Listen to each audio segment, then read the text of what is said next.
Praise the Lord. Koi Revelation is it? Revelation chapter 6 the love you. Revelation chapter 6 aduga koi fourth seal da. Amen. Koi chum mari fourth seal in chapter 6 ki koi fourth seal 7 fourth seal chapter 6 Revelation ki koi haijari Revelation ki chapter 6 verse 7 and 8 above you koi fourth seal 7 and 8. God bless you.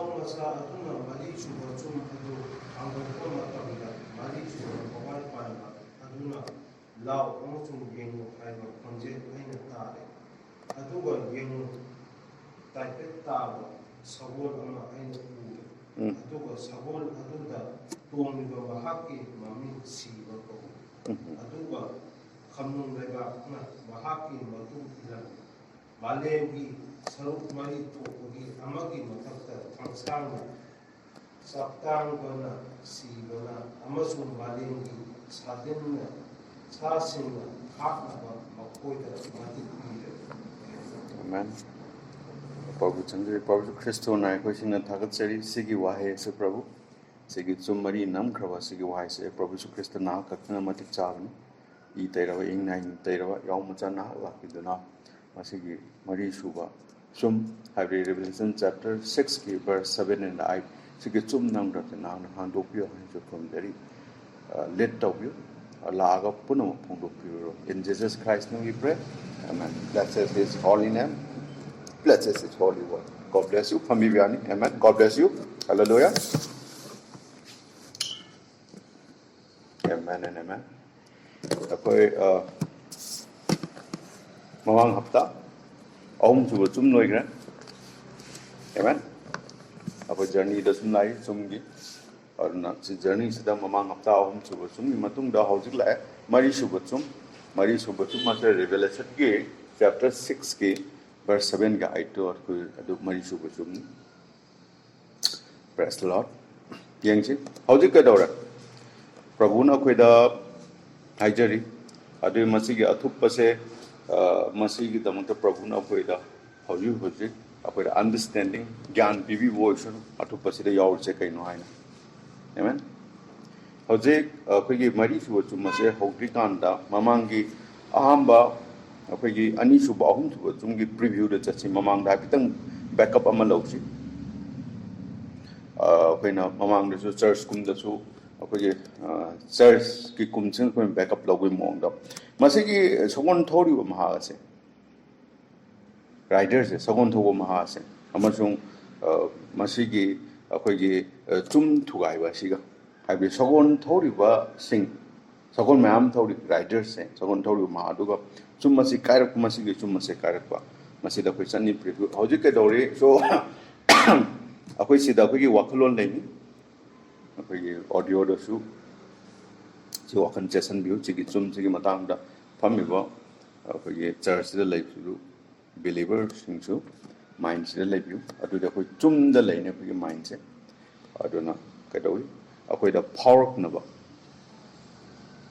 akoi gi madugi matik chawa appropriate time se machi wangang bagi saruk se machi gi matam pungpam je orien machi khang gi da hallelujah koi chum da mind divert to horse riders se hojik akoi na khang ya adu di mamangi ahum ju ching chum ani suba ama suba chum je hang mu akoi na siloi khang ya adu chum ma se kai rei chum ching se kai rei adu masi gi chum ma se koi ye kaino habdi masi handok pibagi larik adu chum nambaduni masigi chumne kai bani amasung masigi matung da kedoge da masigi larik ase chum nammi ba larik ase akoi gi sumaina hujiki matam da book form da binding da toraga akoi gi hard cover ga yauraga sumaina natte thaina da akoi gi kedoge habda sigi sum number se roll ni scroll ni highlightation biduni adu hujik tagi chung khan bada chahi chani yangai gumba chani yangai gumba da roll in sinrami pagi chigi book form de lakti babta biri adun inscription ain to one aduna role form चाहिए चनी यांग मुपाबिरो चनी चाहिए चनी यांग मुकी ममांग का हेल्पना book form लेते रोय scroll ना तो इंसिन number अरे भी लेसन भी और अखोई ना शास्त्र से जो फंगे मधुदी अखोई की कमाइन तो गए अखोई जेरेमाया हाइबम इरो जेरेमाया है वैसे अखोई की लाइक अच्छे से जो लेसन दौरिन अडोगा मागी जेरेमाया की होल अखोई की चैप्टर लाइक लेसन लगा अमा खतंग थादो कनी लोरम दागे लास्ट चैप्टर दो थादो ओगा अखोई की ची दो कितंग हाइदो लाइनी मधुदा नप्पा लेसन की दौरी है मैं बप्ता बीरिना स्क्रोल ले दौरिनी असमाइन तो उधना चुम नम में हाई वाला एक्चिंग असे और न चुम से क्या थोंग नम के दी तरे लग नम बने लाइक ये चुम बुक नत्ते स्क्रॉल बुक तुनी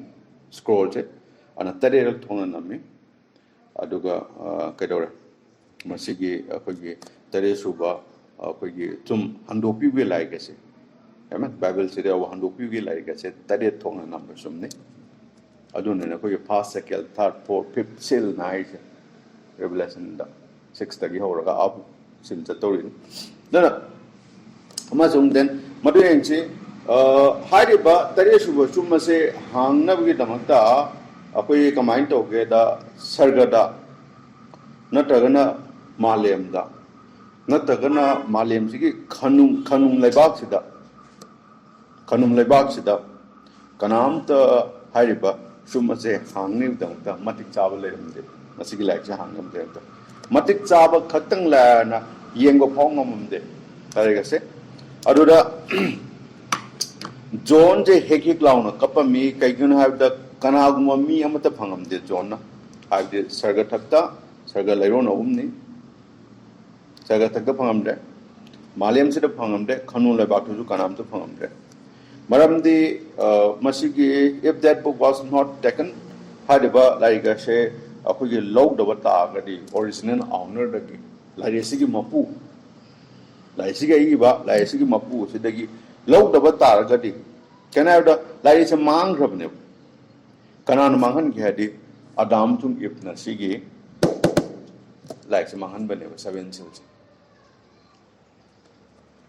यामन और लाइक मांगन गरमने ना कहना लाइक असे हाबिदी मसीगी लाइक असी मकोइना अखोई प्रोफेट तो थादोखिबने थादोखिबदगी लाइक असीगी मपू दुदा चखिबने लाइक मपू दो लाइक मा पाया थमगेने अना मकोइना अदुना कमाइन तो गेदा सिगी वारे पीबसिंग मांगिसे हाबिदी सिगी धार्मिक चेलाबा चुम्माबा वाही से थादोक्रे आदाम सुइपना वारे पिबसिंग दु थादोक्रे थादोपुदे क्याम लाइक से थादोके हाइद मोगी इनहेरिटेंस मालेम सि द खुंदाबगी मोगी हक अदुसु मोई थादोक्रे मांगुदे याम मांगे केतंग नते याम थिन दोसने बाता बिरि हेमे फॉलो तो बिको मकोने निजंगे अदुरे मालेम से मखोना कंट्रोल तो बने मन चलायरम बने मोय खुद लेरम बने आदाम की वारी निको आदाम चुंगी अन आदाम से एमेसर गॉड नसु कवी एमेसर गॉड कवी से कहना आदम से लाइक मचाने अन लाइन मंगोन सिना बने अपोसे की पा मचानुपा मा से मपा की संपत्ति गए मचा की ने Amen. Ana mapa na original sampati to paiba taga chu masada adumaki hak lay sampati tu engo nung kai ka loina ba madu MSF aduna adam se mapa adu creator line na masa se MSF code du moy kana ma se line machani amasung line macha ma oi bana ma se MSF code oi mi mongondo authority pyramid amen na hojik ka dawi masi noina somna khalamba masi shastra gi mayokta kana god chidi only one god ne aduga adam kamai god oi no khalamba si scripture gi wang ma da parasurat lan ga ra khalamba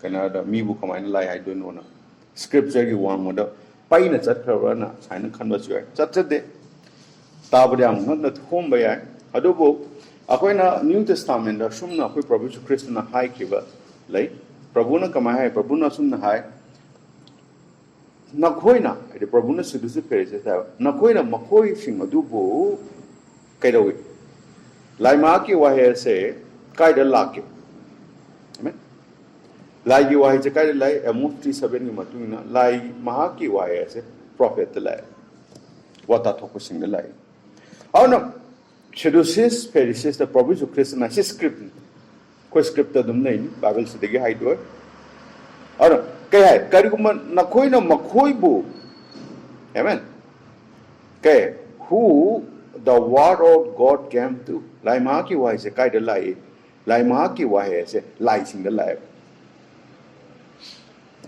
amen, the prophets of God ने है, अदुना Prophets of God over targadi. No कोई prophets of God है, एमेसर God ने है बतागदी. प्रभु ने कहा था, नोइन आई वो यानी दिखेगी नो. प्रभु यीशु ख्रिस्त ने, नोइन आई वो यानी दिखेगी नो. I am also one of the prophet. Amen. नोइन आई वो यानी दिखेगी नो. आई ना, आई से लाइए मचान है लो. नोइन यानी दिखेगी नो. बाप तभी follow तो गिरी. अदुना सास description है से prophets sing said they were gods. Mokoi lai sing ne. Amen. Lai macao de lai sing hoy den. Computer pigan. Adam is a amateur gods. Can I have a God check, you know? Probably to Krishna ke hai. God is a spirit. Cheda. Computer tanava brother John of the love. John chapter Mary.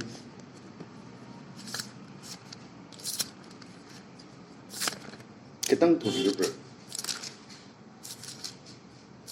John chapter अखोई John ला पिया John chapter 4 fungi 4 सिदा अखोई पाबिरो साइना अखोई okay John chapter 4 okay कुन गा किनो पाबिरो कुलुम दो इधगी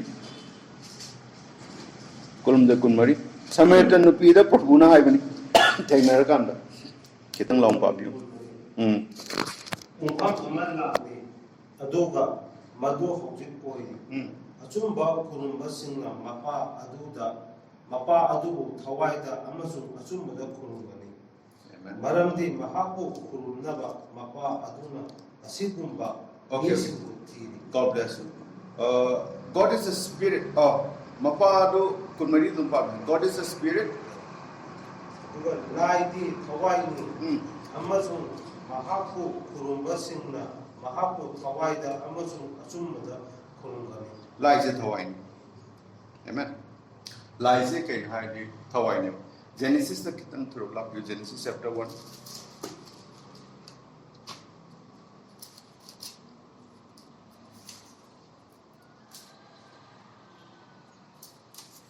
Genesis chapter 1. Genesis chapter 1 के कुंतरु का कुंतरी का पावे.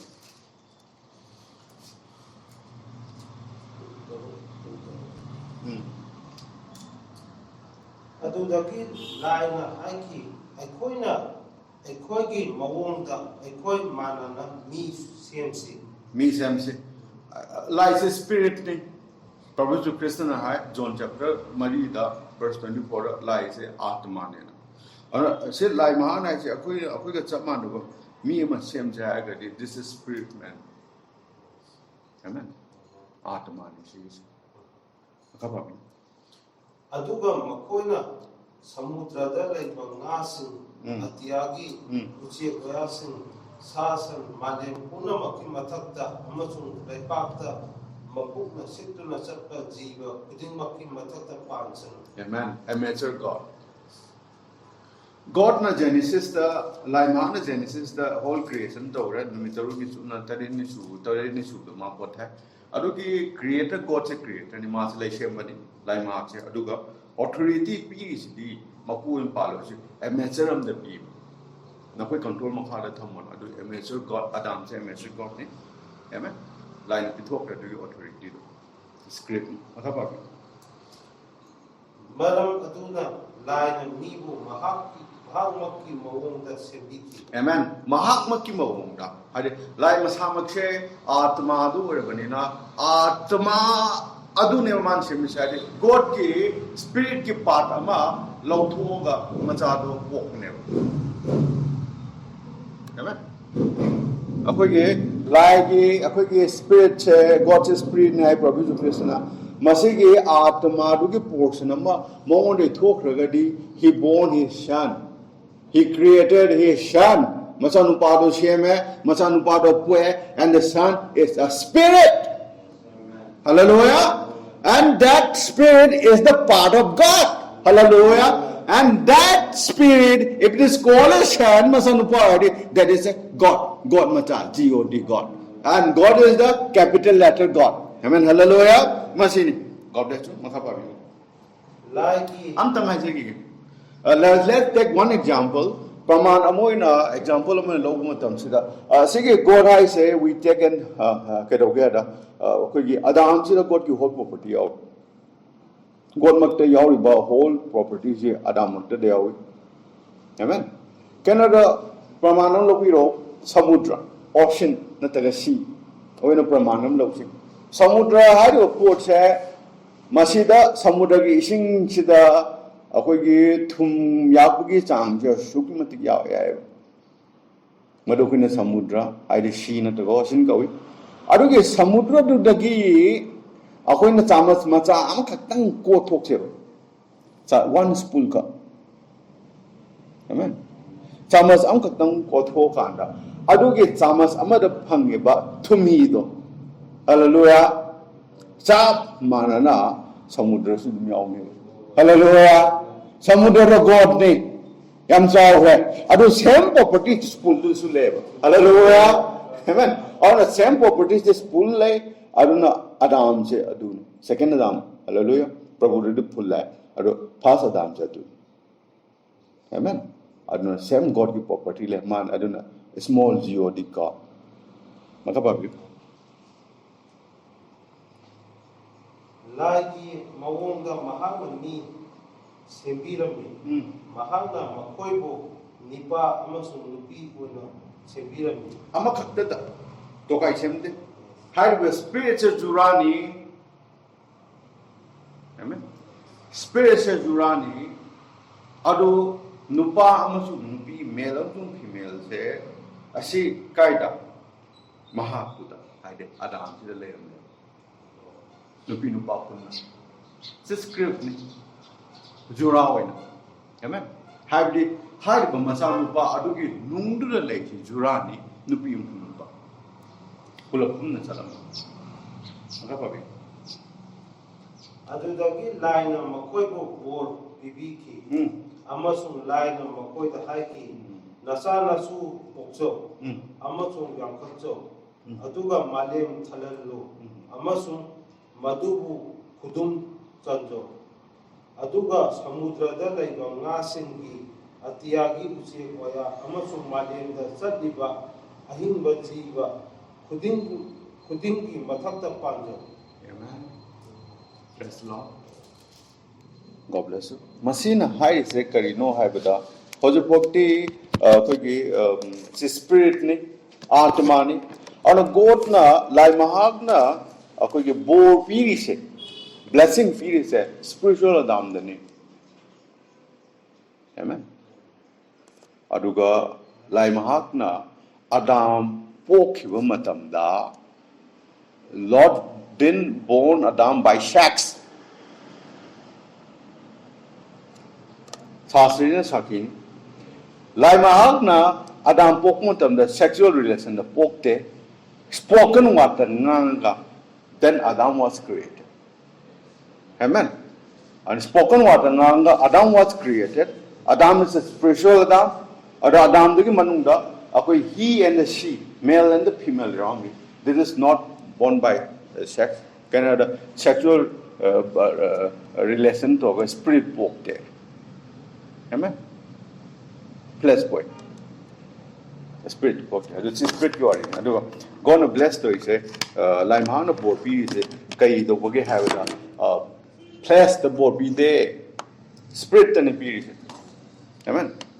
ꯑꯁꯤꯒꯤ ꯑꯦꯃꯦꯆꯔ ꯑꯥꯔꯠꯁꯤꯒꯤ ꯑꯦꯃꯦꯆꯔ ꯒꯣꯗ ꯑꯣꯏꯔꯤꯕ ꯃꯥꯂꯦꯝꯁꯤꯒꯤ ꯂꯥꯏ ꯑꯣꯏꯔꯤꯕ ꯃꯆꯥꯅꯨꯄꯥ ꯑꯗꯥꯝꯁꯦ ꯁꯤ ꯁ꯭ꯄꯤꯔꯤꯆꯨꯋꯦꯜ ꯑꯗꯥꯝꯅꯤ ꯃꯉꯣꯟꯗ ꯕꯣꯔ ꯄꯤ ꯑꯗꯨꯒ ꯂꯣꯏ ꯁꯟꯗꯣꯛꯆꯣꯅ ꯑꯗꯨ ꯑꯩꯈꯣꯏ ꯍꯤꯕ꯭ꯔꯨ ꯖꯨꯞ ꯊꯦꯡꯅꯩ ꯄ꯭ꯔꯚꯨ ꯖꯤꯁꯨ ꯈ꯭ꯔꯤꯁꯇꯁꯦ ꯍꯤꯕ꯭ꯔꯨ ꯆꯦꯞꯇꯔ 13 ꯚꯔꯁ 9ꯁꯤꯗ ꯉꯔꯥꯡꯁꯨ ꯉꯁꯤꯁꯨ ꯂꯣꯝꯕ ꯅꯥꯏꯅ ꯆꯞ ꯃꯥꯟꯅꯅ ꯊꯕꯛ ꯇꯧꯋꯦ ꯍꯥꯏꯕ ꯇꯥꯔꯒꯗꯤ ꯒꯣꯗꯇꯨꯅ ꯍꯥꯟꯅ ꯂꯥꯏ ꯃꯍꯥꯛꯅ ꯖꯦꯅꯦꯁꯤꯁ ꯆꯦꯞꯇꯔ 1ꯗ ꯑꯗꯥꯝ ꯁꯦꯝꯈꯤꯕ ꯁꯥꯏꯅ ꯁꯦꯝ ꯁꯤꯒꯤ ꯃꯦꯅꯔ ꯁꯤꯒꯤ ꯋꯦꯁꯤꯗ ꯑꯗꯥꯝꯅ ꯃꯆꯥ ꯄꯣꯛꯀꯗꯕꯅꯦꯕ ꯕꯥꯏ ꯁ꯭ꯄꯣꯀꯟ ꯉꯥꯡꯉꯒ ꯃꯆꯥ ꯊꯣꯛꯂꯛꯀꯗꯕꯅꯦꯕ ꯃꯄꯥꯗꯨꯅ ꯇꯧꯕ ꯅꯥꯏꯅ ꯆꯞ ꯃꯥꯟꯅꯅ ꯃꯆꯥꯗꯨꯅ ꯁꯨ ꯉꯥꯡꯉꯒ ꯃꯆꯥ ꯄꯨꯊꯣꯛꯀꯗꯕꯅꯦꯕ 하이디 spoken word 와해도 nganga macha thokadu not by the sex शास्त्र से देखो न थे मधुरी बात से अतई दरी खंगे बाइबल से दरी थे अंगांग जाबो के अहुम नहीं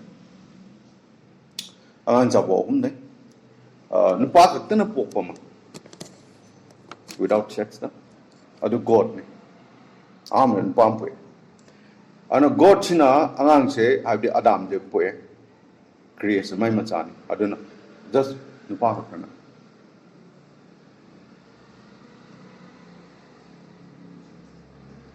next mathangda chabo mumule madokina genesis ta thene linduga ipka sina akogi god ki word ki lamhelaga wangmuna chat kharkanda akogi adam se akogi genesis chapter 2 gi akogi comment to ge habida akogi flesh or kanda adam se when adam become flesh natra adam se hakchang bolwa kan sida di Genesis chapter 2 sida chapter verse 7 sida Adam he akhoi flesh da kamjalaga mai macha gi yum haibde hakchang amata hakchang se akhoi si body naina Adam gi yumam sabi Adam spiritual Adam God to spirit ne God is a spirit ne amen sida em nganyan jinjage akhoi gi sargadut angel haibu por se sargadut ai se dud haibde kemnate दूध है बड़ी वापो बुआ है बने पाउं पूला किन्हीं coat तकी लाई मार तकी अडु पाउ को पूला कदी सरग तकी पाउ पूला दे अडु एंजल जानी सु मालेम की एंजल हम चुले दूध हम चुले अन्ना सरग के दूध हम का मालेम के दूध हम का दूध अनि निखाई से मालेम के दूध ना कोई टाइप म्यू शो है लाई मार ना प्रभु क्रिस्ट द हिब्रू चैप्टर 1 की वर्स 2 टू दगी प्रभु क्रिस्ट दगी वारी साई वाता थोप सिंदा मागी मचा सिंदा मनाई Singawari sai anain toga lak potuna that is the what we call it earthly angel sargadut malem gidut tai miyo sargadut lai sargadut ashi mashi dut kausi kai gona moina malem se kumdaraga wapau piru waini one example ko na kai phangi Daniel the lai gravel laga wapau piru gravel na aduna gravel se sargadut ni dut se amran pau gali Merida lai gravel sem gari gravel lai merida lakula agadi aduga wapabu piu bata agadi wabu ngangam bata agadi moina matam punum dutuna kai aidi Jehovah Elohim tasenadi Jehovah bu koi god ki maming natte lon se tai maming bada lai ma ki lai maming leite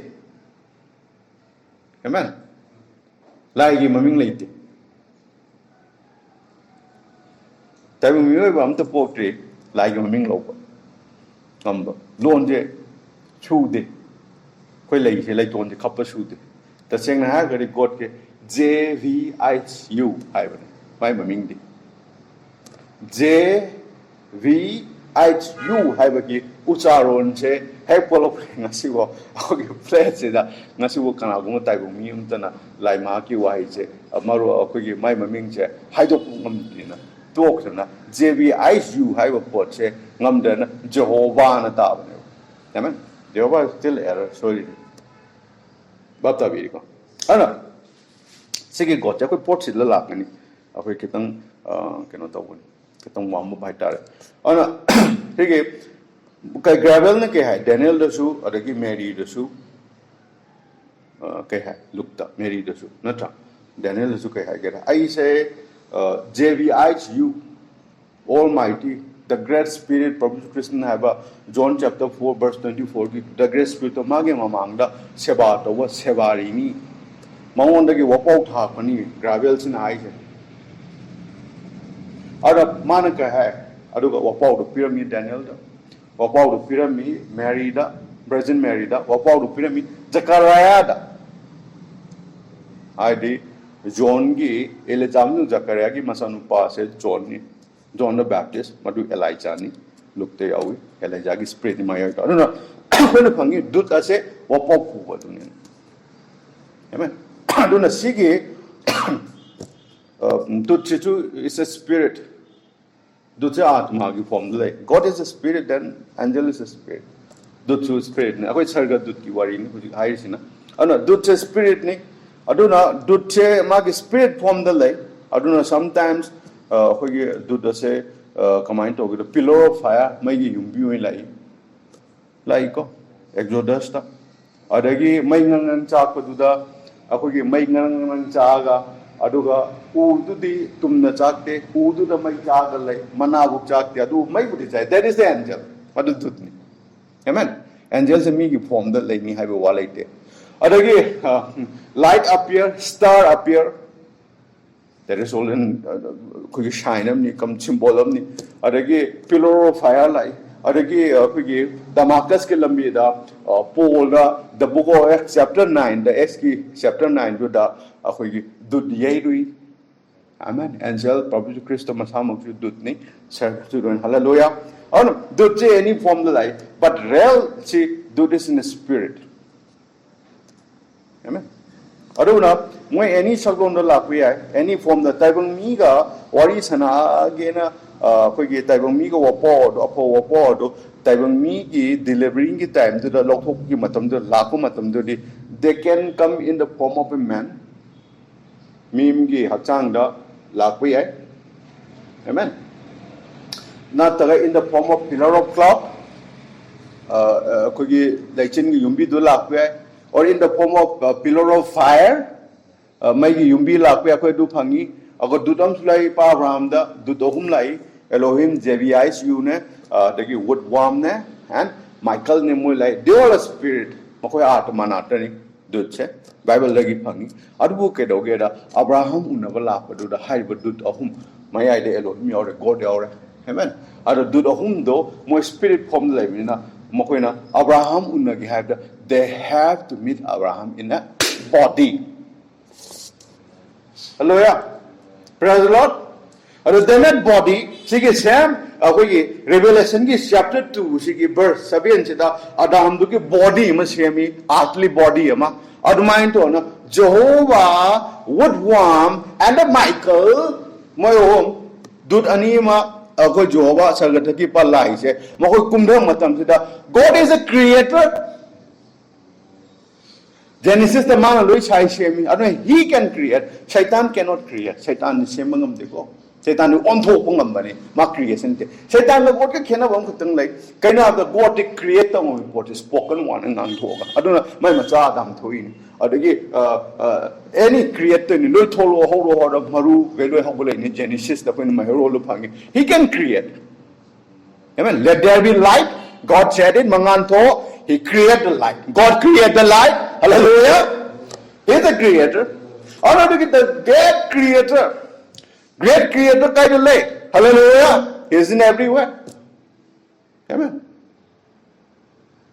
mama pum punum le ado the first heaven lay first heaven do di akoi gi sigi entire si art le re solar system le re si planet nam le ma pan ne ni pan ne hai ado gi ma thang du da star le re mayam le na de gi Milky Way hai de du bata Milky Way du bata na ta sorry akoi Milky Way shida akoi yaw adu Milky Way kya hari galaxy ka adu entire ge he mathakta that is the eternal amen lo manai da lo tu ne there God live madu ge wa the bulai and that same God when he came to the earth malaku matam da he come with his two angels mage dut ani ga lai two angels one is a Michael and one is a woodworm amen they are in spirit okay atma na tani aduna God na kumdaraga kedawe God created three bodies flesh achang semi line kedawe he created for himself okay one body man char Another body for Woodworm ki body im sare. Next body for Michael ki body im sare. Adu kaya God na. Michael si body is strong. Michael is a spirit. Angel is a spirit. Michael kaya adu ke body do na Michael chang re. Then Michael have a body. Taibung miu bagi sumba ko ki hakjang sumba Michael da phang re. Then God check Woodworm in the right side. Michael chang re. Left side ki body is nang chang Woodworm. Amen. Woodworm is a spirit, it's an angel. Woodworm da du chang re. Then he kai da chang re. Taibung mi ki hakjang adu God na freshly sab du chang re. Next Maya is God kin. God want to enter that body. Hallelujah. Amen. God adu da chang re lai ma se adu chang ga 3 cái đầu ạ 3 hallelujah angel came amen our 3 of them feel hungry du jalam phau di spirit cha du hek chang jalam me he tai bu mi ha chang ji ke hek chang ba jalam me si ki na turn tro si ba ki de se si ki puk si ki da ba ta jalam phau Abraham na ni la ba amen Abraham as a prophet, small God. Kana lai mahapta hana wari shabache kai hana Maliam se kai thok kani haina wari shabache hamada sargada symbol kani. Amen. Professor Christa Pokura Thomas ahum muri duni. Amen. Adugi mathangda du tharaga wari sai matamdura prophet le mangri prophet saga damne the prophet Malaki dagi Mary Boki matamda sahi summary prophet laitabnina aduna akogi Zakaria the 9 October du tharaga du moida sare dream Joseph to hala naina hari bado kamain to geda makoi je changi adu makoi direct prophet to wari sai god sarga du direct prophet to wari sai anu du is the spirit koi khange dudam ge body ne magadi kai ge lo nga body im koi sem de no mo moi lo spirit ni adu taibang mi una bala after they what to say God na power be and adu matung da mo khoi light when lak kera as a light na tagna khoi ni star ama hai gera na tagna arang ba light ama kap ga chakki hai gera na tagna wheel nungchir na khoi nungchi ke shawum lak kera pentecostal da lak do the book of acts da madugi any form da lak kera amen moi da du ki shakti hallelujah Bapta vedi, God bless you. Aura kamain to gaya ba, makoi se lai, aura chala ga, makoi na kay Amos 3:7 matungi na Maliam se da karigumba aphaba, nataka phatta ba, puna magthok pa se God na kudak ta hekta dang tok dio, thok dio, loisan ba tok di. Mana magi manai nu pada na wa haine. Amen. Aura magi manai nu pada wa ha matung na manai nu pada ganga kada khartang na thok tok ni manai nu pada chala ayu suayan bara. Amen. Aura ma ha na mai manai pasida wari sane ha de prophet ta adu probably Christian hai se lai ma ki wai kana lai prophet lai ano go lai a body form lai ngoi hum adu body form la lak mu tam sida akoina kamain to ge have da ipa Abraham je phamami amen akoi hoji pok chum mari da changde ipa Abraham je phangem au ipa Abraham je phamma kan sida akoi ge Genesis chapter akoi ge wait please hold a moment Abraham je phamme amen ipa Abraham je phamme akoi Genesis da thengnare ana ipa Abraham je phamme Genesis chapter 15 sida wait it where I am and behold no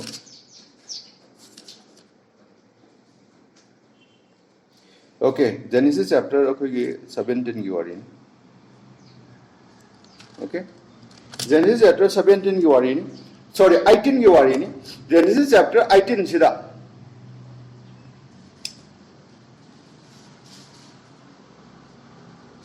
God said to Abraham, okay, Genesis chapter 17, I will up you.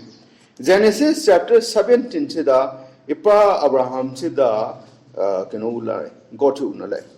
Amen. God said. And ipa Abraham sida, we, Genesis chapter 17, verse 1 sida, we, are ipa Abraham, makushu umatam sida, moi lako sida, ipa Abraham, my Lord's idea.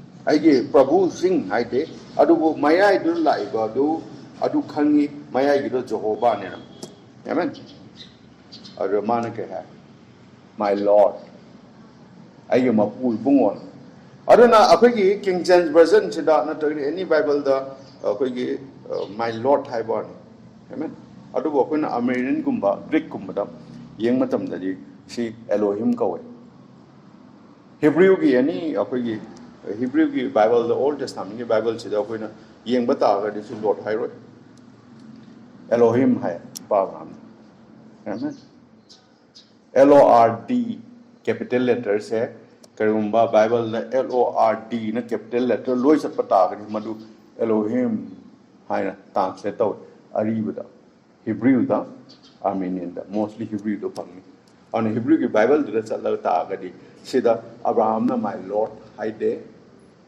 Hebrew की Bible जो दे Abraham ना Elohim कहो बता बीरी और Elohim से क्या हो रहा है flesh the life what means flesh word Praise the Lord.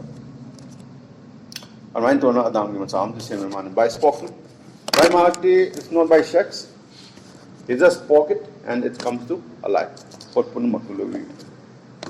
Hing no loy lab. Aduna. Lai Mahaki tabok is mine. Adam mampu spirit. Man. Amen. Aduga. Same Genesis the fangi. Not a entire Bible the fangi. Not a hoji of when a fangi. Tabom le. Aduna. Bypass to we sabo spoken na tabo nupang lo nupim ka nung sinaraga akogi holy marriage lok ta amen ara lipundo le kanda ai illegal gi de hairo pangtaw do to ga adu hairo akoi holy marriage dai che ga nine to kanda nupang lo nupim ka matai mano husband and wife ne na reveal to kanda phongdo kan khangner kanda sexually my whole body am katang oiba and I told her akoi nam poi se we born by sex him the thing the Bible says am Genesis nu pa ka dam pok pa ani chomna nu pa ga nu pi ho ju poi ko pok sini siri je pok ge si om chu ba sina nu pi ka tan pok pa amen bapta biri Mary Virgin Mary. My, I know palm the country come and unpoke you know. Okay. Unpoken it. Like to know about shadow only, spoken water, no, then pregnant and you poken in the peak of them. Amen. And I don't know Sabo Umpang. Anyway, Masini, Anna, combine, okay, Zik, sell the Zanasi. God bless you. Shima Dile Biri. God bless you. God bless you. Hallelujah.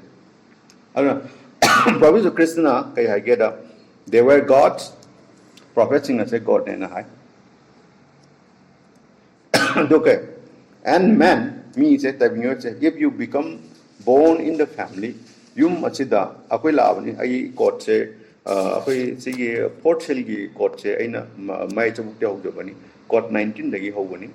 Okay, code 19 dagi park paduna message code 19 de park paduna ko message code 20 itel hai amen and man if you become born in a family of your father name ipagi ming koi pokota ga de mapai ma ming long name and your son macha oire and you are part of your father aduna sumaina ise koi ipadu gi saruk name amen ai ipag mai leng de na pram thau ning ko ka pusnga ya Papa macam tu tak payah mong de pore ini mahi pula ini ipu mamang kita agi bro sum pula ga same line ugi mahi sum line lah betul na tapi mungkin itu mahi je pari yang salah Allah ipa uji nasi impoi ipa tanah biar aduna hari ber line ugi mahi gi paring na tapi mungkin itu udu na Bible sih kacang dan aduna adu gi line sih lah tanah biar roy karena aku nasi ipan tiap biar roy mak sorry Magi mind but kind of soil. Emotion here later, sound minute more. But father is father. Oh no, Sidam to hijack again. Pedong so I give pa. I give Imada. Anuvi, Anuere, Nang Wang the no Hagan. Nang the cake hung on Yana Nuga, Nang retires a le. Naduga, Nang the Wang on the Illy, Nang Kano, Yanan Nuba. Imada nang ango ya pangangai yana hanuge hanubi Happy gan. Masada hanu jarian. Saruk ni mui. Amen. Hanu bihaya ro ye. Ipai maro tung ro. Laibak tu ki lairon chang na ma se hip kro. Ipai ma se Christian ki believer ki ai ke koi Christian ni laibak ki lairon chali. Habde laibak man gu okay be right out. Adu kandu da ipai ma do ningjang tana lakmo matam tu da haidiba akoi ge cemetery tu dei pa phumba ima phum phum ni cemetery lakmo tam tu da he kulaga hanuba ai bro. Ipa hanuba ima hanuba ai bro. Loi mang ria nu nu bi. Kai hare ipa hai re. Amen. Laibak tu phum ka ne ima du moi. Ane pa nu bunate, halu binate. Madu hai piru tan. God bless you. Quote number 29 changchi. Quote 29 again. And then, when sin came in, moi macha havdi Adam sigi mapa se khangena. Hallelujah. Adam gi mapa se Elohim ne. Akoi gi pa ga mari leina banai na. Arun kairong ngai su akoi Adam gi line set ki line moi gi macha oi bata ga de akoi ipa ga tan na ba leite. Hallelujah. Ipa ga tan na roi. Amen. Mari im lady mapam cha gi. Ana ka dor. Pap se la ko ma tam se di akoi na phange ma du di pap la e wai do prophet to da gi mapa hai in do mapai wai di leita ba. Ada gi de akoi kom acha om le adu kom no kan thok khrep. Sin ma pa gi kom le adu kom chong. Lan ma ngam ro so ipa rom da han ngam de kya jam hai Pramanam di ko om le hai jabu nei na. Ado han bangam de kene pap tang mai thak khrep. Ana lan thok re. Ado ye do re.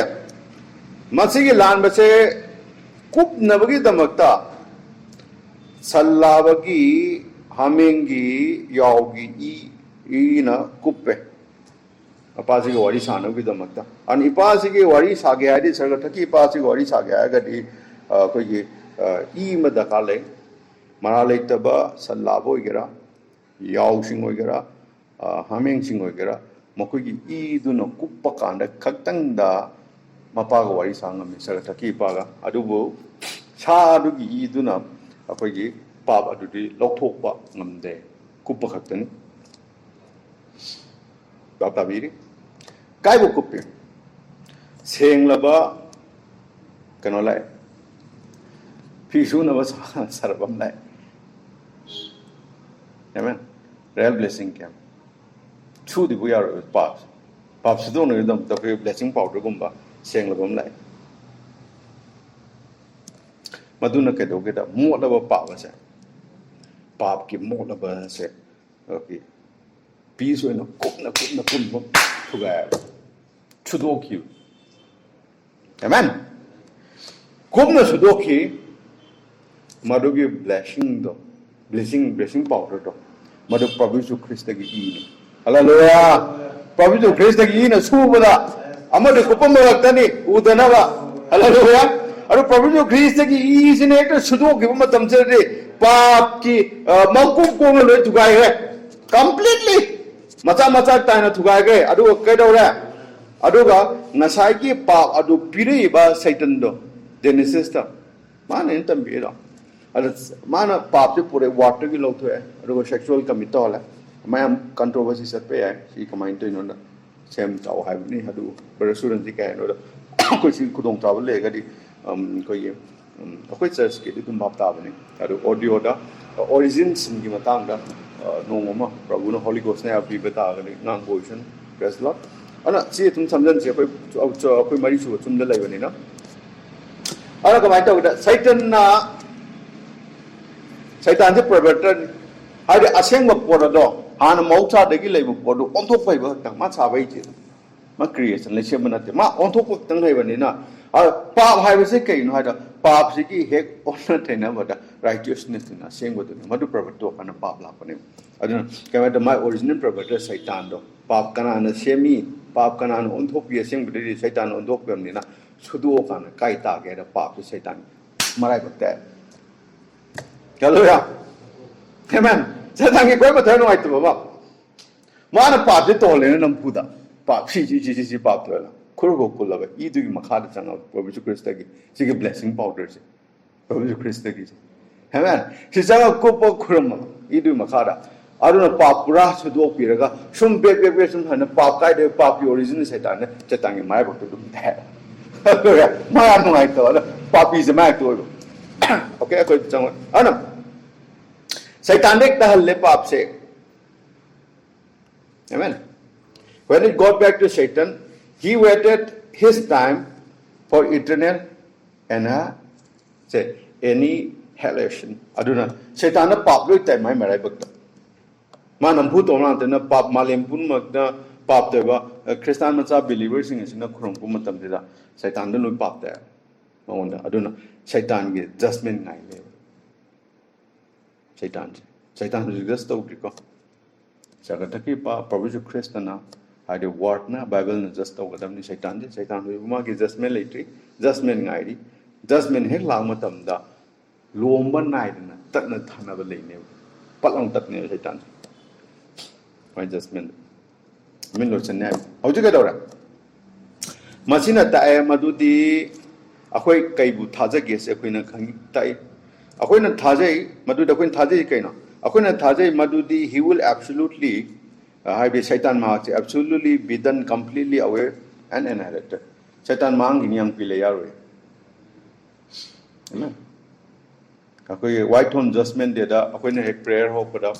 Church service Hokumatam Sida, Pulpicity prayer to Holy Spirit Laga, Holy Spirit no witness with church as a spirit in a little without Pentecostal Hagon Sulay, the book of Extra, the church of the Peace Spirit Laga, and a church as you Holy Spirit, the book of Acts chapter 2. Amen. Or do you church? And how do you Holy Spirit Laga, or do you spirit to no body in the layer, or the spirit no ngang on a ngang Pumatam Hida, or do you spirit to na, amen. The spirit of God, amen.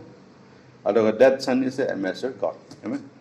And do you spirit to Laga ngang for them to the mana, Amare, Church Sigi Mupam to the Athemba, Satan, our demon sing, have the Nangi Dutching, Nakoing do.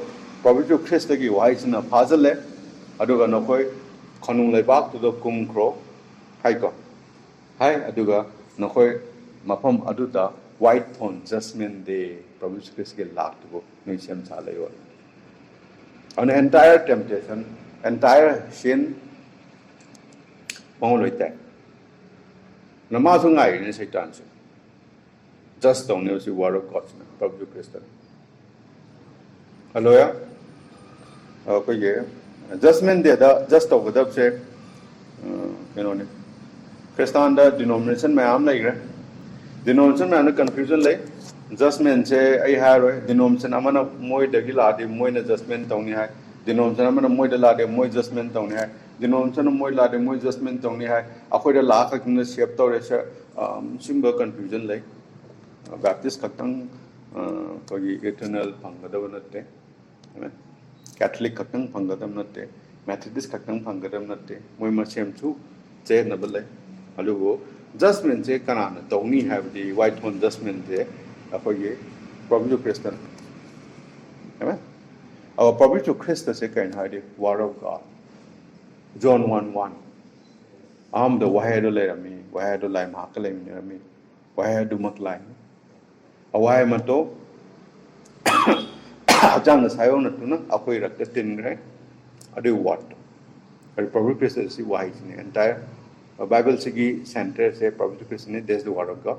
Revelation chapter 19 da he said he is the word of God. Wahi ke line ni, I don't know.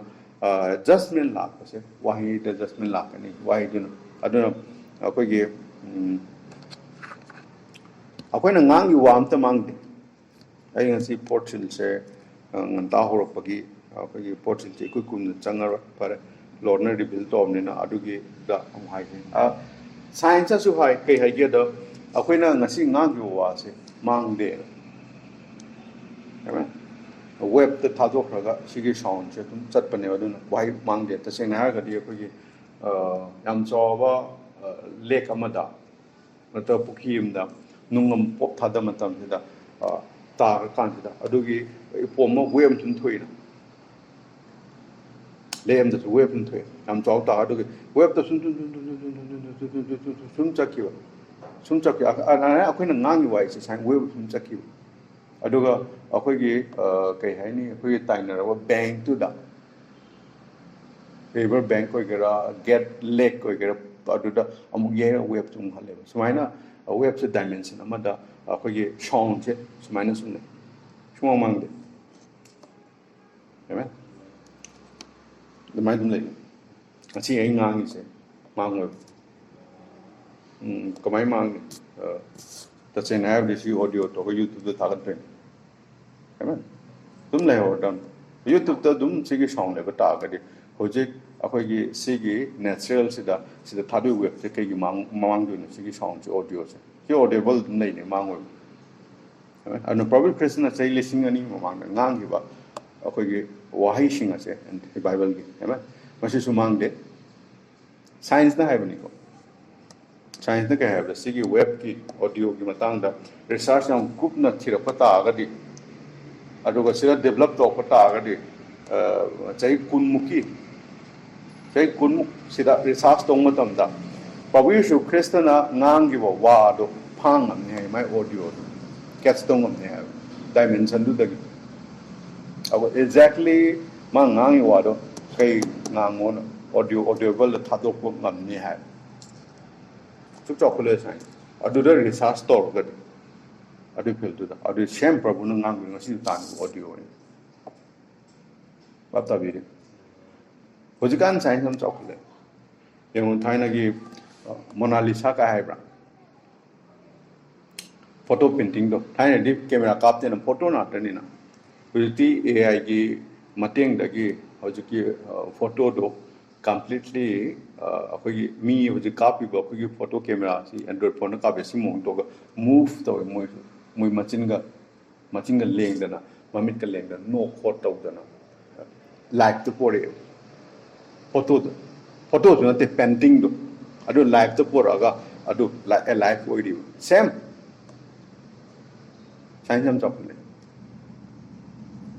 adu live to phum through AI da gi on a audible port da ju ngasu mo mang de se de science akhoi gi medium sin na bani reality do bo kamai pu thok na science akhoi tai mi se week oi ra kana da akhoi gi mamang gi si gi seven cells but right se akhoi no prophet to krab ni na thadok kham ni na lai ma ki wai se do akhoi sexually sum born to si si gu waste da akhoi gi bypass to la ap ni na si body na di catch to ngam da aru khang ba ngam de thai na akhoi na du gi small amateur got to matam de du ngam me na body share dum te yaw dam no ji ke da ra madu me no case down da ba tablet android phone hatra da gi ma ma thole karam di ke hai hana gi mong da dang mong da han jane wi da mak ta chip am chu phum ba ya ji am chakhola ga di sigi android phone chu loi to khra ne chip mam phum mani mind se ga relate taw na ni aduga chip phum ga aduga dialing number se just wakan khan go mind se tar law na aduga aduna calling asom tat kan ya hari mi du su science na ni ko adu pura kan ne si android phone se to khra ne kai ko ma pithibhi che tharo wa la ta ga di la ga di khang da aduga same aina brahmani kan da suppose aina call to ni ga di diki tharo la ga oi du ro te tharo la dam ara brahmani kan da phone to ta ri nga sai ngon da chip am phum mani na adu microchip um phum ne aina dum brahmani kan da gi number do Aadhaar cha to phone number cha to ri khang de mi ngi my code le ni chakhol ko gi matung ina government na mi se kai de khang kan ni hai de kana da code de khang kan ne numbering de khang kan ne amen ana code de lo cha kan ni project chu mi ngap cha wa ni akoi code de chale na Aadhaar number lo chale na America sa matam da moi computer lo ga da pe barasur san lo loi nawam sur manga ai gi Aadhaar code de pha ni Aadhaar number to the whole detail to look in a bank account, their bar, nung kai profession, entire that code to mind is chip in changro. That code to the banky account only.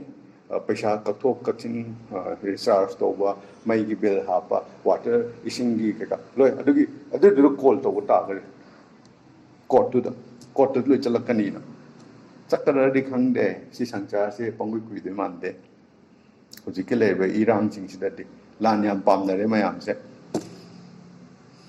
हन अइना brother मणिकांतदा phone तौता दे brother मणिकांतदुदा आई वाखनसिदा माइंसिदा through AI दगी अखोगी ब्रदर मणिकांतगी कोड तो नंबरिंग कोड तो रिंग तौनी ब्रदर मणिकांत पाइरो हागदि पाखलोंदुदा फोन पाइदबगी तौददि डिनाइड तौदे डिनाइड लाकनी कॉल तो रिसीव तौगदि वॉइस ना याने हम ना without this medium masai genesis ta adam ge ikkalem bado anytime malem gi ani mapam moi ungamin tv da ka lai tio amen som jak hai do si da hai do kai hai ge da aduna audible ni mang de amen audible ni so mang de audible aduna akoina tawgi ba gai am ta mang de polokpadagi siba pau tawriba thawdo am ta mang de another adjustment de do la kum tam se prabhu ki idun ku powdraba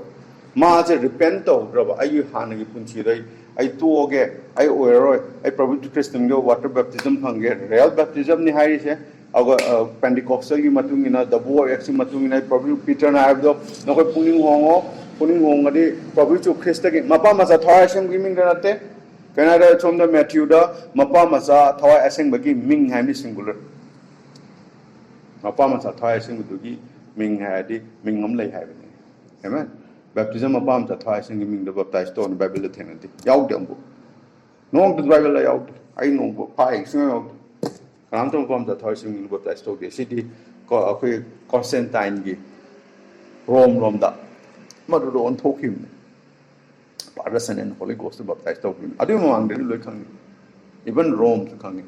Roman Catholic, Johanna, probably Christian will baptized to me. Even earlier Roman Catholic dog. Earlier Roman Catholic hold of Moise, probably to Christian will baptized to me. Kona, Pope ki said this lackery, Mapamasa, Toya sing my Padre, and the Holy Ghost, Madura baptized of one. Amen.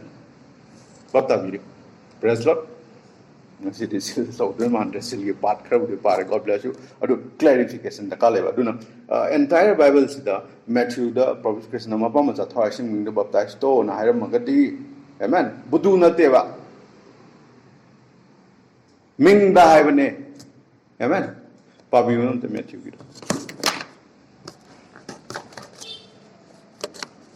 Matthew or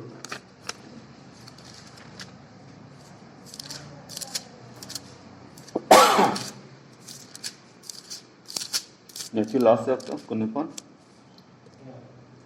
Matthew 28 ki cannot be verse 19. 18-19 the popular.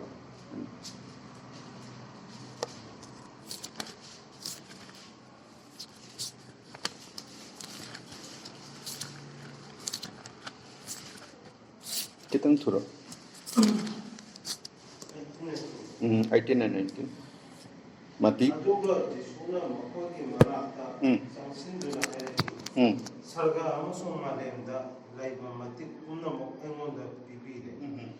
Maram asina lakoina chatuna ja punamaku sebo semu aduga makoibu mapama sa masalipa amasung thawai aseng mingda. Make kamtera bimo. Mingda mingsing haide ko. Mingsing have yauk de English dasu name singular hai. Singular ni ko. Arga Manipuri dasu mingdai mingsing dai. Am tak pa mingdai ber mingsing dai ber. Mingdai. Mapa masalipa amasung thawai aseng mingda. Singular mingda. Ado de ang katan ne ba. Mingsing hai de s yauk de name yauk de mingsing dai de. Ado kai da gi mapam sa thole no. Mama su yauk de na. Ne. Ming direct singular. Ado de mapa amchung thawai asengba mapa macha thawai asengba gi ming am lai. Pavitra Krishna hai se. Ado ming du baptize to hai ba. Hallelujah. Praise the Lord. Ado gi ming du baptize to hai ba. mapa macha thawai asing bagi ming sing dai de mapa macha thawai asing bagi ming da singular adugi ming du da baptize to hai Prabhuna Ahmed adu Prabhuna Ahmed adu ming du da baptize to ha me suppose it the sing na gadi kamai ha ge da ai no Padaza hai and Burmani Kanta okay Burmani Kanta tabiu clear with on Burmani Kanta ising glass am khaktang pubiro order ni ko nataga request ni suppose order ni hai on ai bu ngak pi order di tok de sim example ngak pi order am the Burmani Kanta ising glass am khaktang pubiro si name Prabhuna Ahmed ade Brahmani Kanta to do si ke class ama ising do yaraga purak kadam ne barasura santano amen adu natrana Brahmani Kanta nong ke hai samana na ising do purak da bida Brahmani Kanta glass ama ising e glass am popo amen samana glass ri yo gre yo ne gonda yo control yo ro ye kenetin sakre Brahmani Kanta glass am to ising glass am tom poro hai pot cha Brahmani Kanta no kai sebok ya tan gre me nai na ising pok tam no sebok tan ta sebok no kai Brahmani Kanta glass ising tang poro sei lisingan supa Brahmani Kanta glass sei lisingan ni tuma khawang lai tam la ru Probably the Krishna di mapa macha thawai aseng bagi ming da baptize to hai bani adugi same command ko na lauraga amuk Probably to Krishna ki mawong da mapa macha thawai aseng da dum sum chakadra bapta bira amen Prabhu no upam cham chung thawai aseng ming da baptize to ha men oh Prabhu ha mapa macha thawai aseng ming da baptize to mapa macha thawai aseng baptize yang mapa hai bisi ming la mapa ko am to thing ne di sang chara title ne kana malim chi dang asi mapa ko kana yau father ko ba title ne macha ko kana yau ge macha si ming lo amen I would be single ni ko means I single is way impante I would leave so going to get suppose I see yum paling kala se just exa see clarification baptism ki clarification to na I see yum pale kala se gi no pi le iwani relation le holy lock to la wa I anga ma poe not poe ko aduna I se I gi ipadu ki di I se macha ne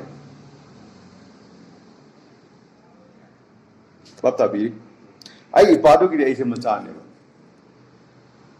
okay aduga ipadun angoni yang padi macaw ina dum uneba kaine mai macha ne san lai re ka aduga ai ge icha nupa pwe isa nupi pwe ai ge isa nupi angoni yang pwe ai ma pa ne mo ne ngonda kai ro su hak lai roi icha nupa ko ko bi lai ga ro lai roi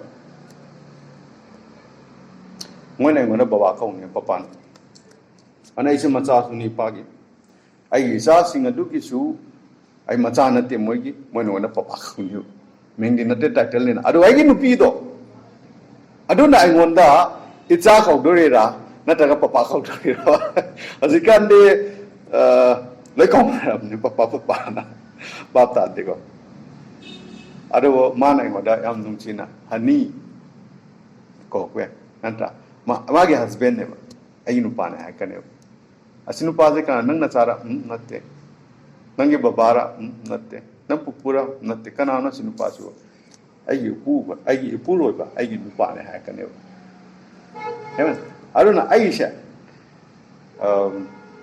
macha suni ai padu ki macha wa ai se ai sa ki le di ai mo ki mapa ni amen otherwise nupi tu na ngon yang agadi magi mapu ba mini yang ne mi yang tu da relation lo kena ne ba adu ai gi ming di nupi tu gi nupa ko pura ai ming se na ta ga ngon ba ko ro ga dai se ba ko tu da da ga gi pa do ne mo ni sa ko ai si sa ko tu da anwai Prabhu Krishna mapa macha thawai asing bagi ming tu the baptized to heaven ai gi ming ngam nei na ai sa gi ming adu de sigi macha asu oi ba sigi mapa asu oi ba sigi mapu oi su oi se mai ming ke ko ge ba amen kamai baptized to do no baba macha amu mapu oi bagi ming da baptized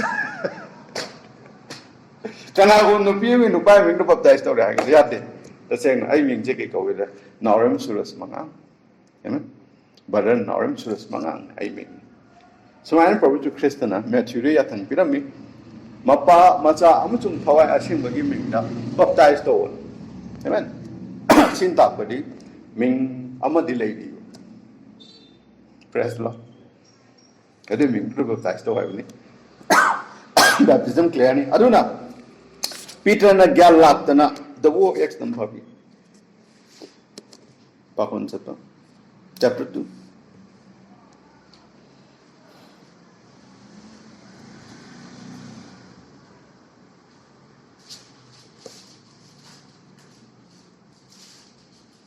verse 38 chapter 2 kunthaga nipan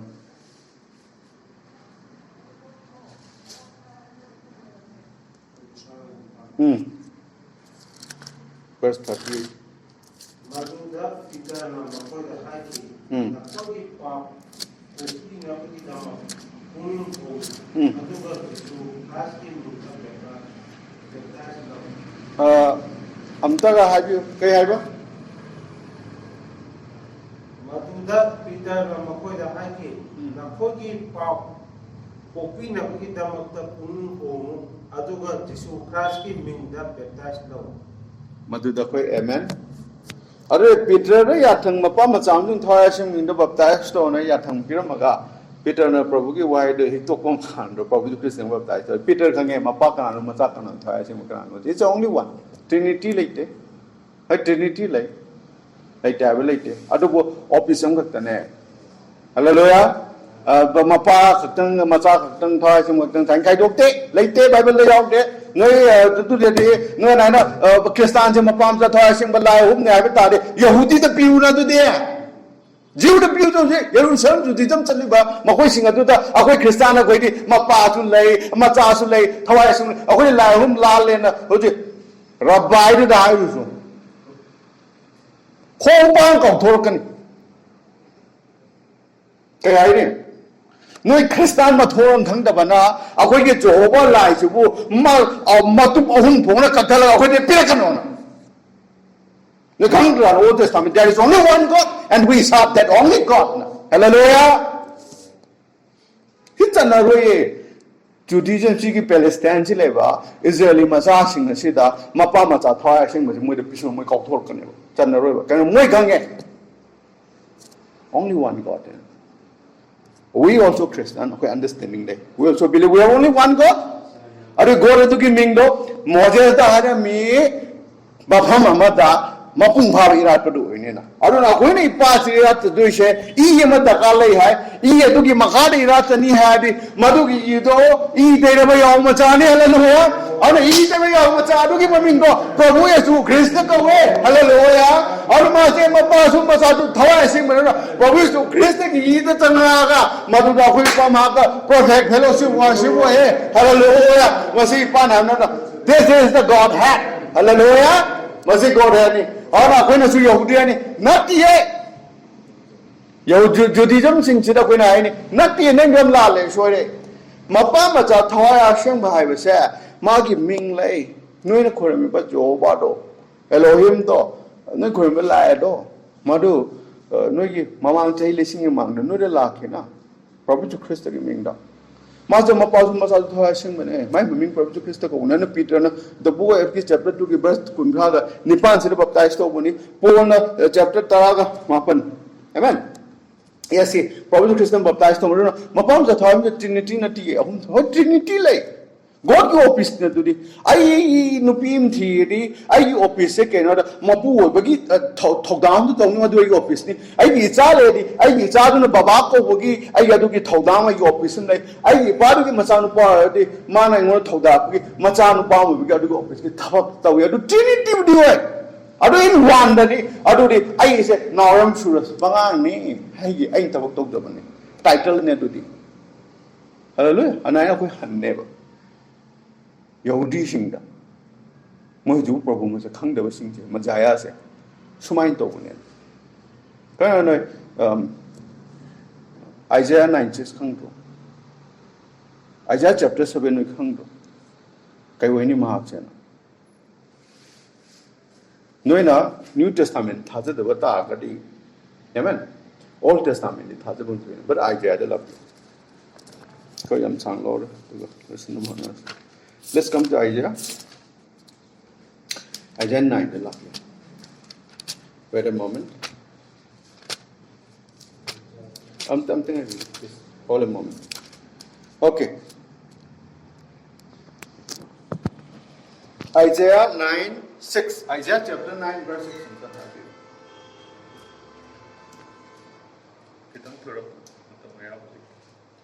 Isaiah chapter 9 verse 6.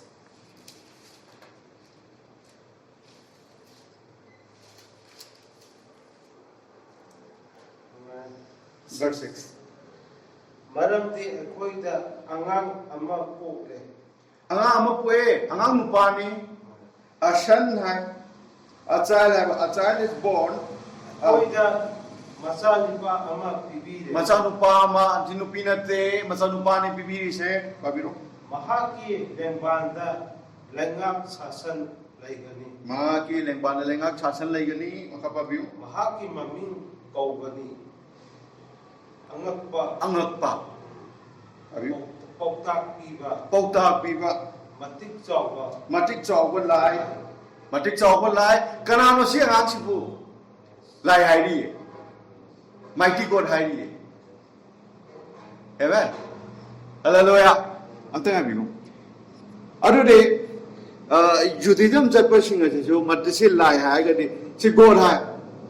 Amen. Wasi Prophet Christian draw. Our Prophet Christian is a God. Hallelujah. Makai bigo. Amta nga bigo. Amukan bigo. Nasagi masalo kayo ganda ba? Lomba na idaba. Lomba na idaba. Ipa. Hallelujah. Singin matase papasok ne. Lomba na idaba ipa. Ano okay? Amasung intha bagi ninthaw. Hallelujah. Into bagi intha bagi Rajkumar haiban. Hallelujah. Ado de akoy na Judaism sabda. Judaism chapa sing asi dong bata la akoy matu pohum thona khaido pante mapam jang thoya sing malai hum ne haiban di ye. Akoy Prabhu Ju Christ ne no ye Isaiah ki Old Testament ki Isaiah ki chapter 9 verse 6 to na kai hai ke. No ki God to. Kai wai ni hai ke. Ma se macha su wai ni hai. Ma se lai su wai ni hai. Natra ma se adu kai wai ba. Ma se mapa su wai ni na lom nai de ma pa wai ni na. Hallelujah. I can better the baptism to clear way in Kale. Judaism to clear way in my low up to the candidates on you or the low logani, Revelation chapter Taramat when low the bear. Amen. Some taruhang with them, they may look there. And some talk to king. I do not. Probably so Christian have said, I say, I got the Thomas. I did Mapamata Tarsham with him, Minduda, baptized the Hagadi, probably so Christian say, Mapa, God is a father. Not right. Probably Christian, God is my father, and I don't know. Pole Wahan say, lies word, Almighty God, Mapa's word. Amen. I do everlasting father, Mapa's word, lies word, when God's Spirit and Holy Ghost. Hallelujah. I do the probably so Christian and Matthew, the Piriva, Yatanga say, Peter Nakaha, Peter the Babi, 38. The book of Acts, chapter 2, verse 38.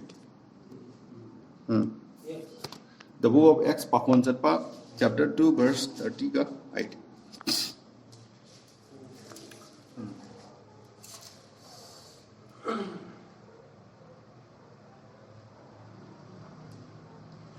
Maduda Peter na makoy da haiki nakogi pa popi na bigi da makta punin gomu aduga Jesus Christ ki mingda baptize no. Hallelujah.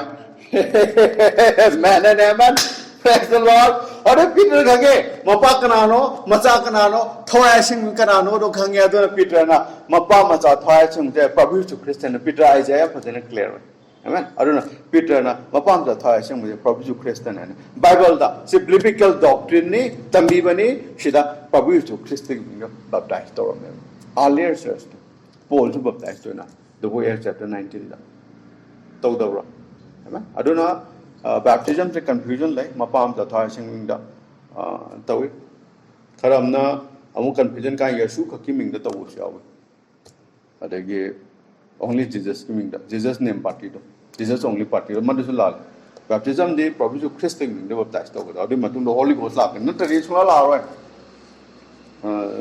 orderam lai Bible doctrine nam lai script gi wa and baptism Holy Ghost phang ge ha ge this Peter sina Peter so je piram me and Peter na sida hok do ki aduna mapa ma cha thwa sing ming da baptize to boy sing da baptize to bo do mo puning hong ba ta ga di mo the Holy Ghost phang ne hallelujah amen praise the Lord praise his holy name aduga machini aduna ai khan ba baptism clear or mane na ai khan de God bless you praise the Lord aduna Prabhu Yesu Christ ni sigi matung ina I think it's almost okay which we port siling asi tongom re Lord willing next ki apage Thursday da sawan sinumit da we porting continue to ni aduna we ngasi gi oina di apage port sin pa gi message code che apage 118 da gi message code pa ko duna apage port mari shu go chum hang ngasi gi aduga koina ngasi pa gi se 31 book pai code to view 31 book amen this is the thing praise the Lord koi Prabhu Yesu Christ de sang this hallelujah please pray pratna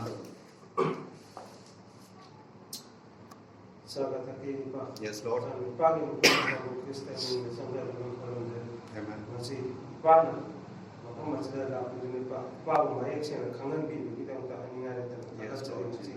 Prabhu Krista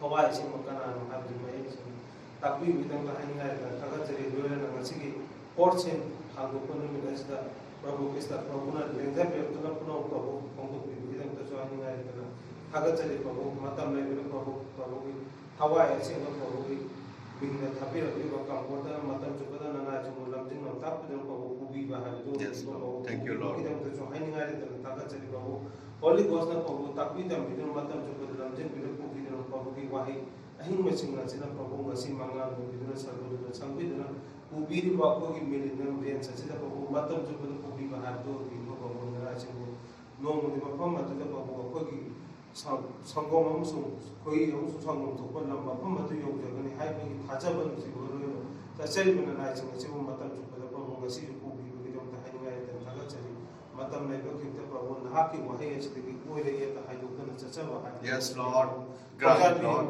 grant you Prabhu Krista yes Lord 오늘 공복비가 하도 이거 보고 마땅 내가 그때 보고 나하기 덕장 막하다 내제가 방과 하도 지기는 나이지만 우리 와해 심으시는 지는 타자버는 지고를 거는데는 이제 그러고 자가기 박고스는 자리 빠는 거는 이제 그 하자리 그러고 과기 자는 박고 크리스트에게 믿는 거는데는 이제 amen hallelujah we Prabhu Krishna sunna pratna to also harami our Father thou art in heaven hallowed be thy name thy kingdom come thy will be done on earth as it is in heaven give us this day our daily bread and forgive us our trespasses as we forgive those trespass against us.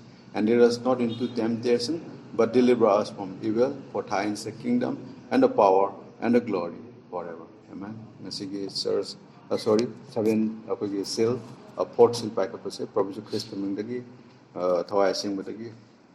I am Loguna Lojere, praise Lord, Duga.